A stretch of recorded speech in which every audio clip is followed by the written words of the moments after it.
أعوذ بالله من الشيطان الرجيم بسم الله الرحمن الرحيم إنا أعطيناك الكوثر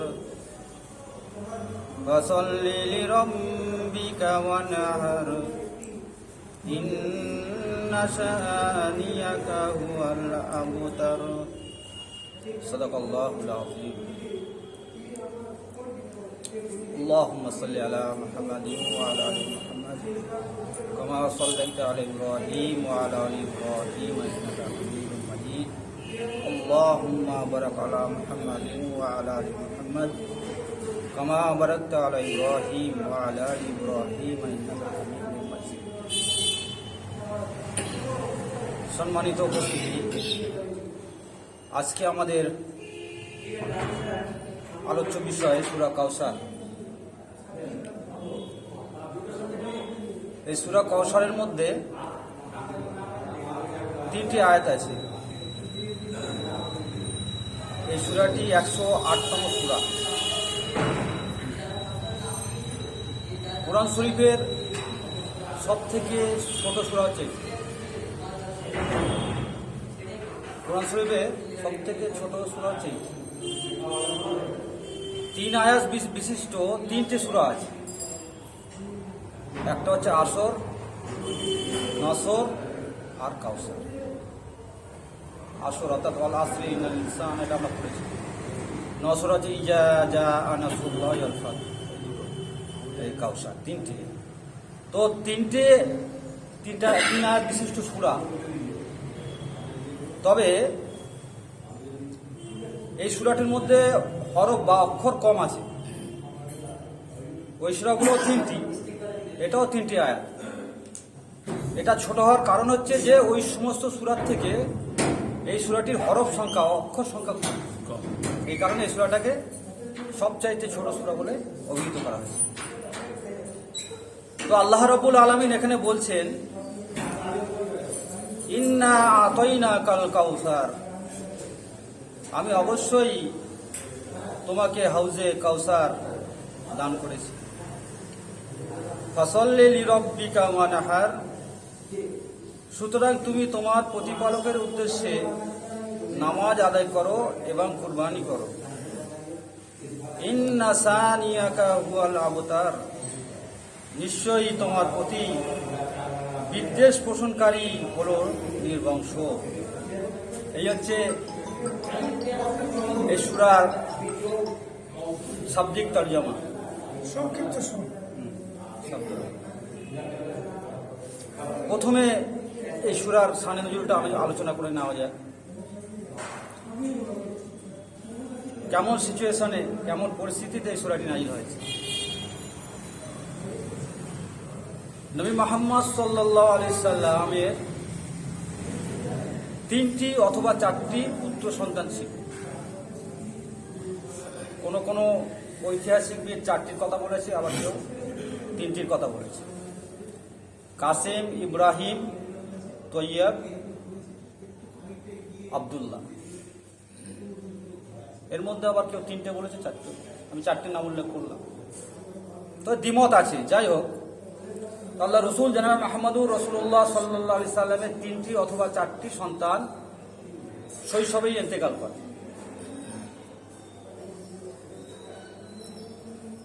একে একে যখন সন্তান ইন্তেকাল করে চলেছে, সর্বশেষ যে সন্তানটি ইন্তেকাল করল ইব্রাহিম। তো ইব্রাহিম যখন ইন্তেকাল করলো, আল্লাহ রসুল এবং মা খাদিজা রাদিয়াল্লাহু তাআলা আনহা তাদের হুজরার মধ্যে বসে ক্রন্দন করছিলেন। তাদেরই হুজরার পাশে, ঘরের পাশে তানার চাচা আবু লাহাবের বাড়ি ছিল, একদম ভেসে গেছে। তো যখনই নবী মুহাম্মদ সাল্লাল্লাহু আলাইহি সাল্লাম পুত্র শোকে ক্রন্দন করছিলেন, আবু লাহাবের স্ত্রী উম্মে জামিল সে এটিকে প্রত্যক্ষ করলো, দেখলো যে নবী জনাব মুহাম্মদুর রাসূলুল্লাহ সাল্লাল্লাহু আলাইহি সাল্লামের পুত্র সন্তান মারা গেছে, যার কারণে তারা স্বামী স্ত্রী ক্রন্দন করছে। এটাই তো স্বাভাবিক। তো উম্মে জামিল কি করলো, এটা তার এলাকাবাসী, পাড়া প্রতিবেশী সকলের মধ্যে এটাকে প্রচার করতে শুরু করলো। আবু লাহাবের স্ত্রী, আপন চাচি কেমন শত্রু হতে পারে। এখান থেকে শিক্ষণীয় বিষয় এটাই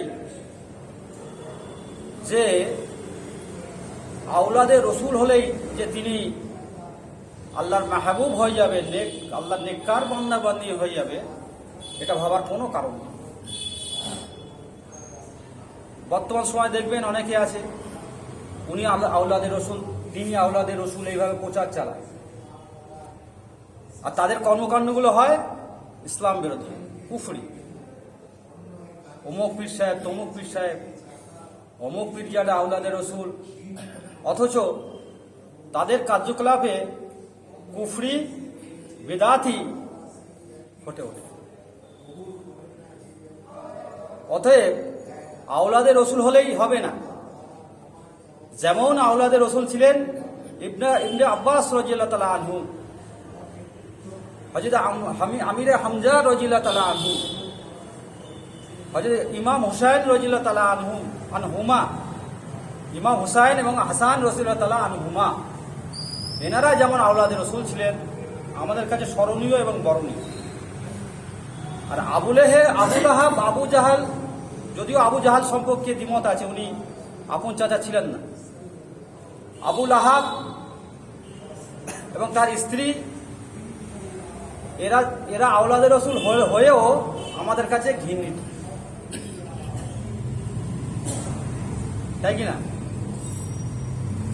তো মূল কথা হচ্ছে আওলাদে রসুল হলে হবে না। তিনি কেমন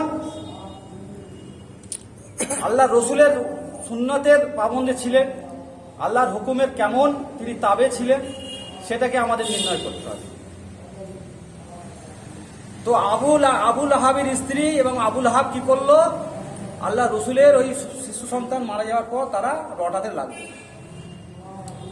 যে দেখেছো মুহাম্মাদের একে একে সব সন্তান মারা যাচ্ছে, একে একে সব সন্তান মারা যাচ্ছে, পুত্র সন্তান, বংশে বাতি দেওয়ার আর কেউ নেই। নাউযুবিল্লাহ মিন যালিক। সে সময় আল্লাহ রসুলের অবস্থা খুবই নাজুক ছিল। একে তো তিনি দিনের দাওয়াত দিতে গিয়ে নানান রকম জুলুম নির্যাতনের শিকার হচ্ছিলেন, তার উপর আবার পুত্র সন্তান এইভাবে চলে গেল। কাফের মুশরিকরা এটাকে আরো একটা সুযোগ মনে করল, তাকে আক্রমণ করা। শারীরিকভাবে একটা মানুষকে কষ্ট দিয়ে যত না তাকে মর্মাহত করা যায়, তার চাইতে মনের দিক দিয়ে কষ্ট দিয়ে বেশি, তার তো অনেক বেশি তাকে, তাই না?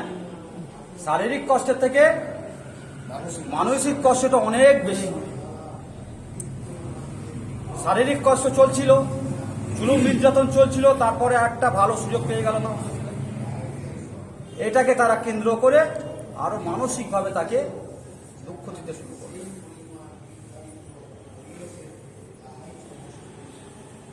এখান থেকে আমাদের শিক্ষা নিতে হবে যে কোনো ব্যক্তি মারা গেলে তার সম্পর্কে খারাপ কোনো আলোচনা আমরা করবো না। এটা জনাবে মুহাম্মদুর রাসূলুল্লাহ সাল্লাল্লাহু আলাইহি ওয়াসাল্লামের নীতি নয়, এটা ইসলামের আদর্শ নয়। কোনো মানুষ মারা গেলে তার সম্পর্কে আমরা পুরো খারাপ আলোচনা করব, যদিও তার মধ্যে কোনো খারাপ গুণাবলী থেকে থাকতে পারে। একটা মানুষ মদখোর হতে পারে, গাঁজাখোর হতে পারে, সুদখোর হতে পারে, জেনাকার হতে পারে, সেই মানুষটা হয়তো মারা গেল, সে তার আমল নিয়ে আল্লাহর কাছে হাজির হয়েছে। এটাও হতে পারে শেষ সময় সে তওবা করে নিতে পারে, ইমানের সঙ্গে তার মৃত্যু হতে পারে, আমি করে যাই। তো আল্লাহ রসুল বলেছেন যখনই কোনো মানুষ মারা যাবে তার সম্পর্কে কোনো খারাপ ধারণা করবে না, তার যদি কোনো ভালো কাজ থেকে থাকে সেটা নিয়ে তোমরা আলোচনা করো। এখানে একটা প্রশ্ন আছে, এখানে একটা প্রশ্ন আছে যে ইসলাম বিরোধী কোন শক্তি, কোন নেতা যে আল্লাহ দিনের বিরোধিতা করেছে, আল্লাহ রসুলের বিরোধিতা করেছে, দিনের বিরোধিতা করেছে, শুধু বিরোধিতা করেনি, নিজে মানেনি, অপরকে মানতে দেয়নি, রাষ্ট্রীয়ভাবে করেছে, সন্ত্রাস করেছে, যেমন ফিরাউন, নমরুদ, হামান, আবু জেহেল, আবু লাহাব। তাহলে কি এদের নিন্দা বন্ধ করা যাবে না? হ্যাঁ, করে, এটা করা যেতে পারে। কিন্তু ব্যক্তি বিশেষে, যে ব্যক্তির দ্বারা সমাজের ক্ষতি হয় না, জনগণের ক্ষতি হয় না, নিয়ে সে পাপ করছে, ব্যক্তি বিশেষের কারণে আমি দুর্নাম করা যাবে না। যেমন এই সূরার শেষের দিকে আছে, আল্লাহ এখানে বক্তব্য রেখেছেন, সূরার শেষেই আসবে এই আলোচনা। তো আল্লাহ বলছে এখানে, ইন্না আতাইনা কাল কাউসার, আমি অবশ্যই আপনাকে, ইন্না মানে নিশ্চয়ই শব্দটি আল্লাহ এখানে ব্যবহার করেছে। এই কথাটাকে জোর দেওয়ার জন্য আল্লাহ এখানে ইন্না শব্দটি ব্যবহার করেছে, অর্থাৎ নিশ্চয়ই আমি আপনাকে কাউসার দান করেছি। করবো এই কথা নয়, করেই দিয়েছি, আমি ফাইনাল হয়ে গেছে, চূড়ান্ত হয়ে গেছে। যে সময় নবী পাক সাল্লাল্লাহু আলাইহি সাল্লাম এরকম শারীরিক এবং মানসিক কষ্টের মধ্যে রয়েছে, আল্লাহ রাব্বুল আলামিন জনাবে মুহাম্মদুর রাসূলুল্লাহ সাল্লাল্লাহু আলাইহি সাল্লামের পাশে দাঁড়ালেন, তাকে সান্ত্বনা দিলেন যে আপনি দুঃখিত হবেন না, মর্মাহত হবেন না, আমি তো আল্লাহ, আমি সারা আলমের মালিক, আমি আপনার পাশে রয়েছি। ইন্না আতাইনা কাল কাউসার, আমি আপনাকে নিশ্চয়ই কাল কাউসার দিয়ে দিয়েছি। অতএব ফাসাল্লি লিরাব্বিকা ওয়ানহার, আপনি আমার উদ্দেশ্যে সালাত কায়েম করুন এবং কুরবানি দান। আমি আপনাকে কাউসার দান করেছি, কাউসার দিয়ে দিয়েছি। অতএব আপনি আমার উদ্দেশ্যে ফাসাল্লি লিরাব্বিকা ওয়ানহার, আপনি আমার উদ্দেশ্যে সালাত কায়েম করুন এবং কোরবানি। এখানে কুরবানি বলতে কি বোঝানো হয়েছে সেটা আমাদের জানতে হবে। আল্লাহ তো বলছে রসুলকে উদ্দেশ্য করে বলা, মানে সমগ্র উম্মতে মুহাম্মাদীকে উদ্দেশ্য করে বলা। কিয়ামত পর্যন্ত যত ঈমানদার নরনারী আসবে তাদের সকলকে উদ্দেশ্য করে বলা। কুরবানি বলতে কি? শুধুমাত্র গরু, খাসি, উট, দুম্বার গলায় ছুরি চালানো কুরবানি না, আরো কুরবানি আছে। জজকে আমি মনে বলছিলাম কত কুরবানির আগে, জজই মনে আমাকে প্রশ্ন করেছে। তো কুরবানি অর্থ হচ্ছে যে নিজেকে আল্লাহর কাছে বিলিয়ে দেওয়া। এই যে আপনারা এখানে বসে আছে, সবাই বসে আছে, আপনাদের এই সময় আপনাদের একটা কোরবানি আছে। বলুন তো সেটা কিসের কোরবানি? সময়ের কোরবানি। এই সময় তো আপনি চাইলে বাড়ি যেতে পারতেন, একটু আরাম করতে পারতেন, টিভি চালিয়ে একটু নিউজ চ্যানেলগুলো একটু খবর দেখতে পারতেন, বা কেউ একটু হয়তো সিরিয়াল দেখে, যদিও আমি এটা সমর্থন করি না, বা একটু খেলা দেখতে পারতেন না। তো এইখানে কি করেছেন? আপনারা সময়ের কোরবানি দিয়েছেন। কিসের জন্য? দিনকে জানার জন্য, বোঝার জন্য। বিশাল পাওনা এটা। আপাত দৃষ্টিতে আমরা এটা কিছু বুঝতে পারি না। মানুষ হয়তো অনেকে কটাক্ষ করে, এরা কজন বসে এখানে কি করে, নানান মন্তব্য করে। এরা কি জানে? এরা কি আলেম? এগুলো শয়তানি কথাবার্তা, শয়তানি অশ্বাস। শয়তান এইগুলোর দ্বারা মানুষকে আরো কি করে, পিছু হটিয়ে দেয়। শয়তানের অস্ত্র অনেক আছে। শয়তান আমাদের মতো ছোটখাটো চুনোপুটি এলেমদার নয়, আলেম নয়। আল্লাহর পরেই হচ্ছে শয়তানের জ্ঞান, এলেম।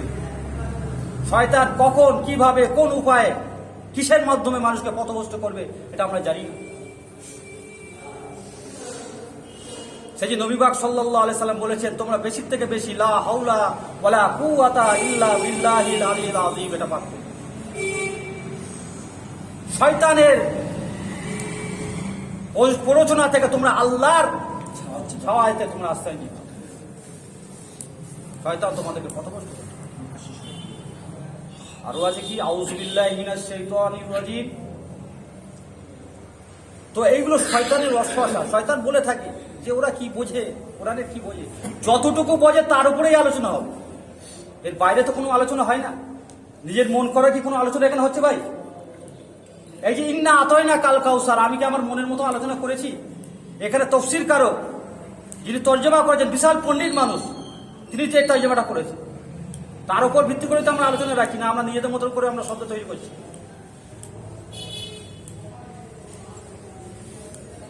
তো শয়তান অনেক রকম অশোয়াশা নিয়ে সে কি করবে, সে শিরা উপশিরার মধ্যে ঢুকে গিয়ে মানুষকে পথভ্রষ্ট করবে। তার মূল কথা যেটা বলছিলাম যে কুরবানি, এটা সময়ের কুরবানি আমরা দিয়ে বসে আছি এখানে, এর জন্য আল্লাহ রাব্বুল আলামিন অবশ্যই যাচা দেবে, আমাদের কোনো ব্যক্তি সত্ত্ব নেই। এই আওয়াজ হচ্ছে কি?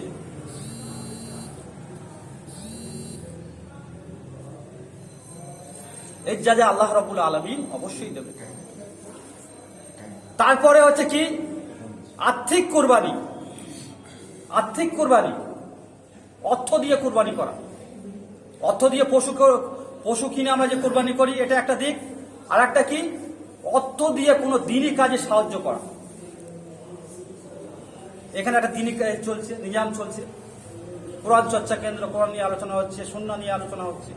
এখানে আর্থিকভাবে কিছু সাহায্য করা, বা অন্য কোথাও যেখানে হচ্ছে, শুধু এখানে নয়, যেখানেই দিনই কোনো ব্যাপার এসে যাবে, ফি সাবিলিল্লাহ, আল্লাহর জন্য অর্থ দিয়ে সেখানে সাহায্য করা, সেটাও আর্থিক কোরবানি।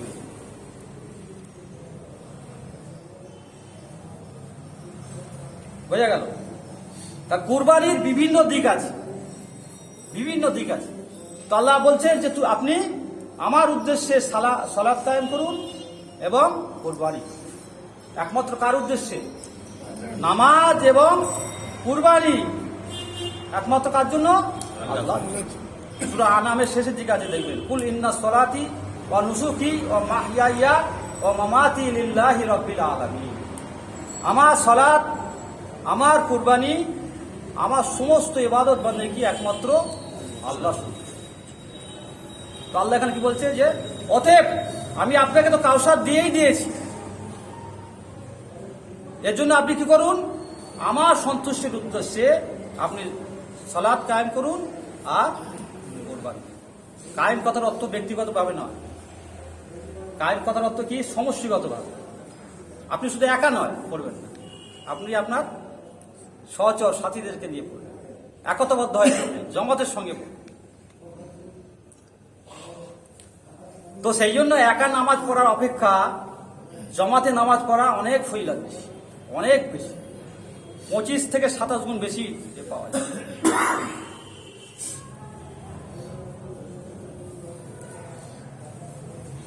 তিন নম্বর শেষ আয়াতে বলা হচ্ছে, আপনি আমার উদ্দেশ্যে নামাজ কায়েম করুন, কুরবানি দিন,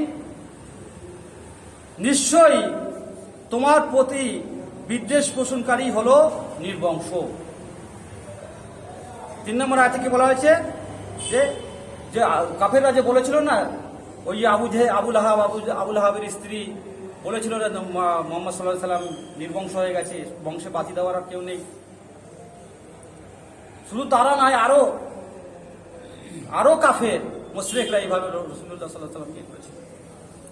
তো তারই প্রত্যুত্তরে আল্লাহ রাব্বুল আলামিন বলছেন, নিশ্চয়ই তোমার বিদ্বেষ পোষণকারী হলো নির্বংশ। যারা তোমার বিদ্বেষ পোষণ করছে, এইভাবে তোমাকে আক্রমণ করছে, মানসিকভাবে আক্রমণ করছে, তারাই হচ্ছে নির্বংশ।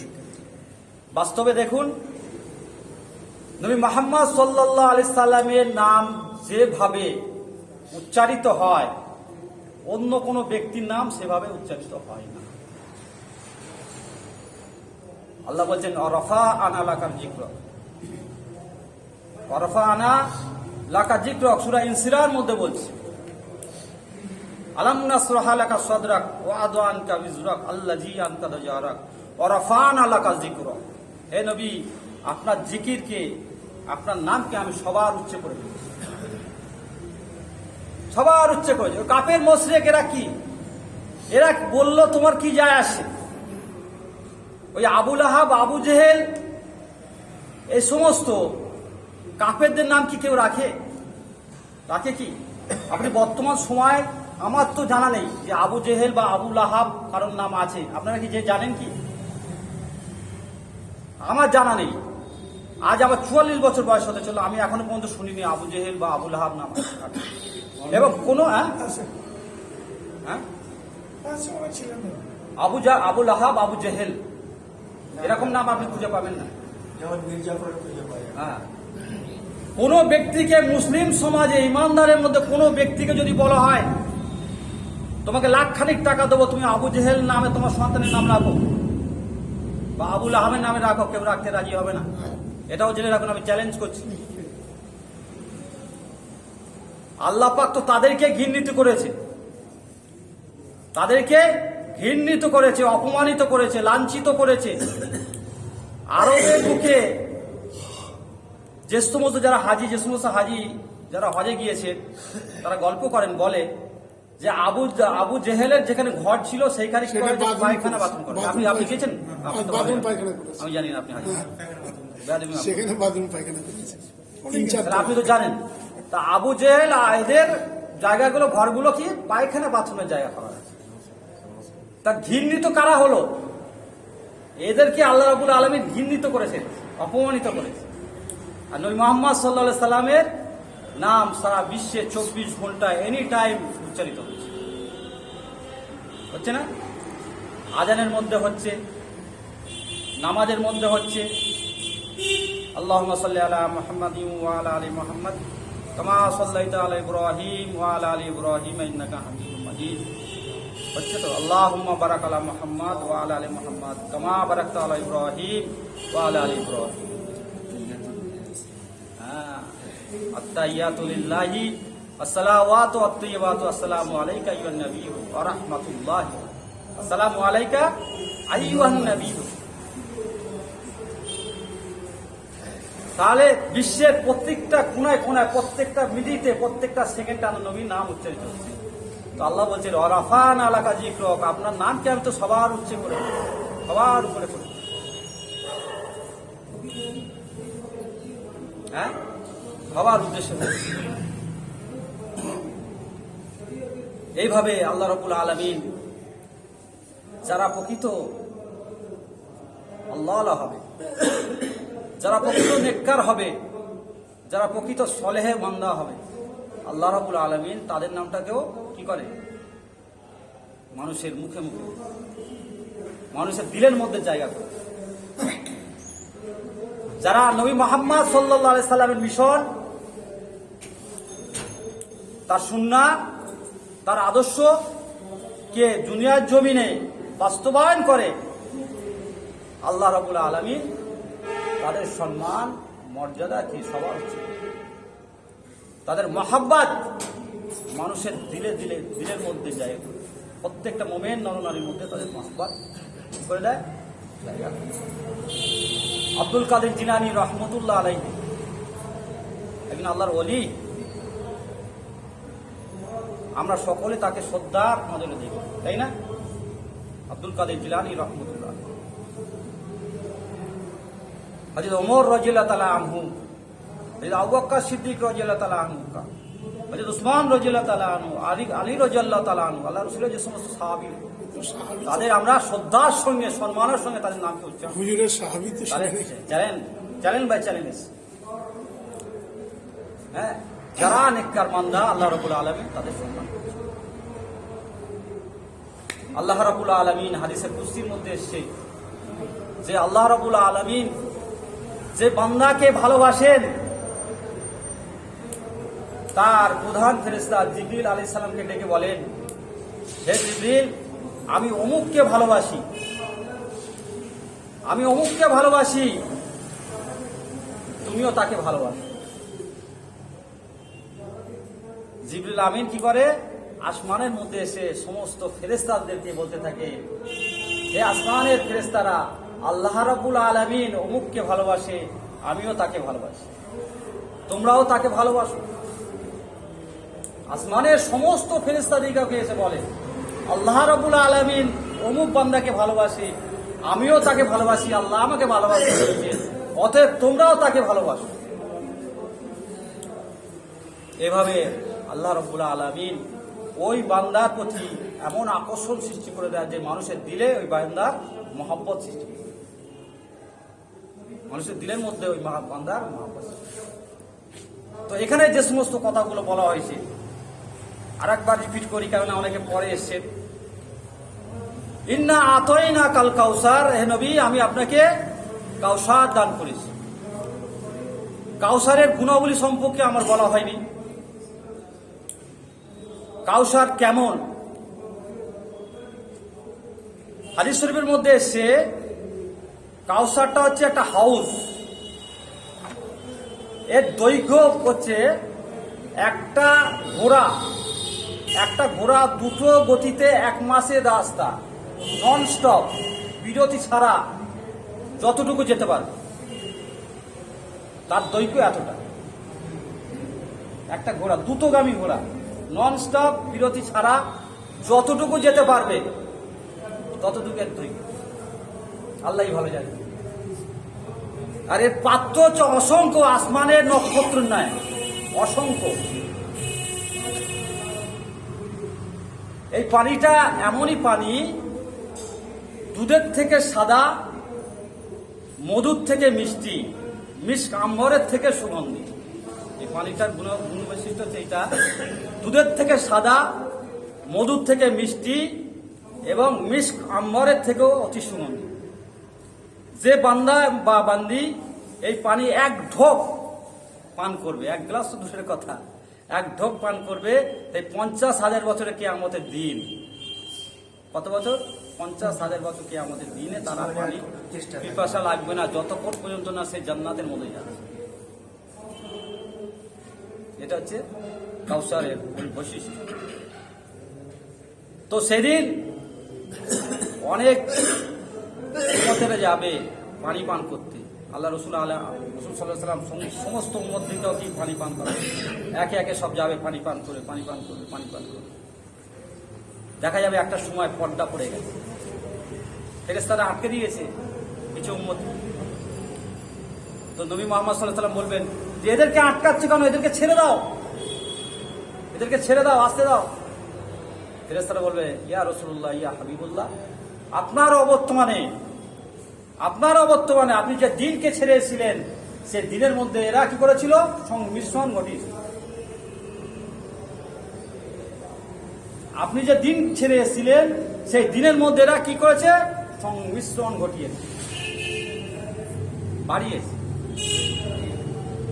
বাড়িয়েছে। যেটা আল্লাহ রসুল বলে যায়নি, সেটাকে দিন বলে চালানো হয়েছে। ইয়া নবী সালাম আলাইকা, আল্লাহ রসুলের কোন সাহাবীরা করেছে? পীরের পায়ে কদম চুমি করা, আল্লাহ রসুলের কোন সাহাবী আল্লাহ রসুলের পায়ে চুমু খেয়েছে? পীরকে দেখে উঠে দাঁড়িয়ে করা, এটা হয়েছে কোন সময়? আল্লাহ রসুলের জামানায় হয়েছে? দাউদ শরীফের হাদিস আছে, আল্লাহ রসুল আসছেন, সাহাবারা সে সময় উঠে গেছিলেন, উঠে আল্লাহ রসুলকে সম্মানার্থে উঠেছিলেন, আল্লাহ রসুল তাদেরকে বসতে বলেছিলেন। তারপর কি আছে? পীরকে না ধরলে আল্লাহকে পাওয়া যাবে না। ভ্রান্ত আকিদা, মানুষকে করা হয়েছে এগুলো দিয়ে মানুষকে, আমি একটু আগে বলছিলাম না, শয়তানের অস্ত্র বিশাল, ভালো জিনিসের মধ্যে দিয়ে সে কাজ চালিয়ে যাবে। বলে বাইদ না হলে আল্লাহকে পাওয়া যাবে। আল্লাহ বলছে, ইয়া আইয়ুহাল্লাযীনা আমানু আকুনু কওলান সাদীদা, ইয়া আইয়ুহাল্লাযীনা আমানু আকুনু কওলান সাদীদা, ইয়া আইয়ুহাল্লাযীনা, সূরা তাওবার আয়াত 10 ইয়া আইয়ুহাল্লাযীনা আমানু আকুনু মা'আস সাদিকিন, যে হে ঈমানদার বান্দারা, তোমরা সত্যবাদীদের সঙ্গে মিলে যাবে, তোমরা সত্যবাদী দলের সঙ্গে অন্তর্ভুক্ত হয়ে যাবে, আল্লাহ বলছে। আর আমি বলছি কি যে না, ওই পীরের মুরিদ হলে তুমি জান্নাতে চলে যাবে, পীর না ধরলে তুমি আল্লাহকে পাবে না। তারপর তো আরো অনেক কিছুই আছে, আরো অনেক কিছুই আছে। মারা গেলে তাহলিল করা 4 দিনে, রূহ বার করা 40 দিনে, রূহ বার করা, রূহ বার হয় না 40 দিনে, রূহ বার হয়। রূহ মানে মারা যাওয়ার থেকে 40 দিন পর্যন্ত রূহ থাকে। নাউজুবিল্লাহ, কত বড় ভ্রান্ত আকীদা। রূহ তো যখন সে ইন্তিকাল করলো তখনই তো রূহ চলে গেল, আবার রূহ বার হওয়ার প্রশ্ন আসছে কেন? অনেক বাড়িতে আছে দেখবেন, কারণ আমরা তো বিভিন্ন বাড়িতে যাই, বিভিন্ন বাড়িতে আমাদের যেতে হয়, দেখি যে যেখানে মারা গেছে সেখানে একটা মোমবাতি, আগরবাতি সব জ্বালায়, ধূপ জ্বালায়। তো এইগুলোই হচ্ছে কি আল্লাহ রসুল এগুলো বলে যায়নি, এগুলো আল্লাহ রসুল বলে যায়নি।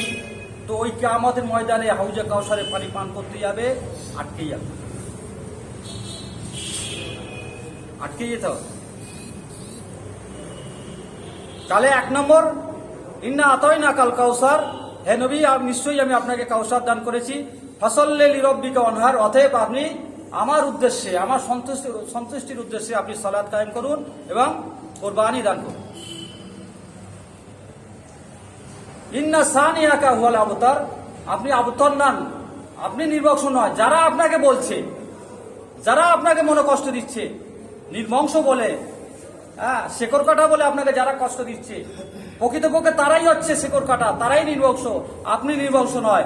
অরাফান আলাকা জিক্রক, আমি তো আপনার জিকিরকে, আপনার স্মরণকে আমি সবার উচ্চ করে দিয়েছি। এই হচ্ছে সব, যারা শেষে এসে জানেন না তাদের উদ্দেশ্য। তো এইবার এই বিষয়ের উপরে আলোচনা করতে গেলে অনেক সময় একটার পর একটা চলে আসে, একটার পর একটা চলে আসে, চ্যালেঞ্জ বিশেষ চলে আসে আলোচনা করতে। তো আমাদের সময় তো অত নেই, কারণ কাজে কাম থেকে অনেকে এসছে, অনেক সময় করে এসছে, তো আলোচনা বেশি করার দরকার নেই। বেশি বলবো যে একেবারে অনেক খেয়ে নিয়েছি, বিরিয়ানি কাপ্তা বলো, আমি যাবি খেয়ে, দেখো রাতে বদহজম হয়ে বমি করছি। যতটুকু শোনা হয় ততটুকু আমার করাটাই ভালো, বেশি শুনলে মনে থাকবে। অল্প যতটুকু শোনা হবে, অল্প শোনা হবে, তার উপরে আমল করলে যথেষ্ট। সুফিয়ান সাউরি রহমতুল্লাহ আলাইহি তার সন্তানকে বলছেন, বিখ্যাত ওলি একজন, তার সন্তানকে বলছে, হে বৎস, তুমি যতটুকু শুনবে তার উপর আমল করো, বেশি এলেম অর্জন করতে। যতটুকু এলেম তোমার মধ্যে আছে আগে তার উপর তুমি আমল করো, অত্যাধিক এলেম তুমি অর্জন করতে দিও। তো আমাদের ব্যাপার, আমারও সেই কথা যে যতটুকু আমরা জানবো বুঝবো, অল্প ওষুধ জানবো, অল্পই আমল করবো। আল্লাহ তো বলে যে একদিনে সব জেনে জানতে হবে, সব বুঝতে হবে, করতে হবে। অল্প অল্প জানা, অল্প অল্প বোঝা, এবং তার উপর আমলটা মেন। শোনাটা মেন কথা নয়, সামিনা ওয়া আতানা, যেটা শুনলাম ওটাকে মেনে নেওয়ার নামটাই হচ্ছে ঈমান। শুধু শুনেছে তো আবু জেহেল, আবুল আহাব, ওতবা, সাইবা, শিবা, কট্টর কাফেররা সব শুনেছে, সারা জীবন আল্লাহ রসুলের ওয়াজ শুনেছে। আল্লাহ রসুল সারাটা জীবন ধরে তাদের কাছে ওয়াজ করেছে, নসিহত করেছে, তারা শোনেনি, আবু বকর, ওসমান, ওমর রাদিয়াল্লাহু তাআলা আনহু, আলী রাদিয়াল্লাহু তাআলা আনহু, এরা কি করেছে? সামিয়ানা ওয়া আতানা বলেছে, যে আমরা যেটা শুনলাম, যার কারণে তারা সাহাবী হয়ে গেছে, যাদের নাম আমরা আজ কি শ্রদ্ধার সঙ্গে, সম্মানের সঙ্গে, মুহাম্মদের সঙ্গে উচ্চারণ করি। তো আল্লাহ রাব্বুল আলামিন আমরা যা কিছু শুনেছি তার উপর আমল করার তৌফিক দান করুন। আমিন ওয়া আখিরু দাওয়ানা আলহামদুলিল্লাহি রাব্বিল আলামিন। সুবহানাকাল্লাহুম্মা ওয়া বিহামদিকা, নাশহাদু আল্লা ইলাহা ইল্লা আনতা, নাস্তাগফিরুকা ওয়া নাতুবু ইলাইক।